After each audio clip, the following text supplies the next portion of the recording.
د ماشومانو جنازې. و یو خاوند او میرمنې حج ته روانېدل. د خپلوانو څخه خدای پاماني واخیستل او خپل 3 ماشومان بچي هغوی ته وسپارل چې ستاسو سره دې اوسي تر څو چې موږ له حجه بیرته راستنېږو. خپلوانو یې ښه په خوښۍ ورته وویل سمه ده، موږ ته یې حواله کړئ، تاسې بېغمه خپل د حج په لورې ځئ. خاوند او میرمنې حج ته روان شول. دوی حج لا هم نه شروع کړی چې سهار ته 3 سره ماشومان د مرګ په خوب ویده شوه. په خپلوانو کې یو ویر او غم جوړ شو. د ماشومانو پلار ته یې زنګ ووهه چې ماشومان خو د 3 سره مړه شوه.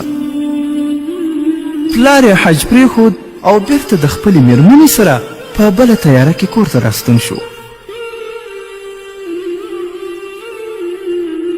په کور کې یو غم جوړ و.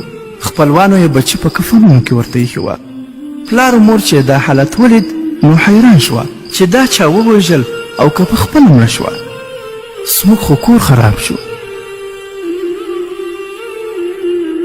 چې وروسته یې پلټنه پسې وکړه نو دا ورته معلومه شوه چې دوی د شپې شیدې په یوه لوښي کې ایښې وې او د لوښي سر یې خلاص پرېښی و چې په هغه کې یو کربوړی لوېدلی و او مردار شوی و.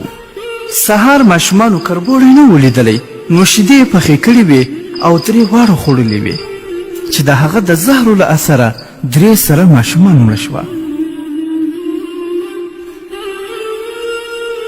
عبرت. ګرانو دوستانو، دا د ګرمۍ ورځې شپې دي. په دغه ورځو شپو کې هر قسم خزندې راوتلې وي، خصوصا په اشپزخانو کې چې کله هم یو لوښي کې د خوراک شیان ږدئ سر یې خلاص مه پرېږدئ.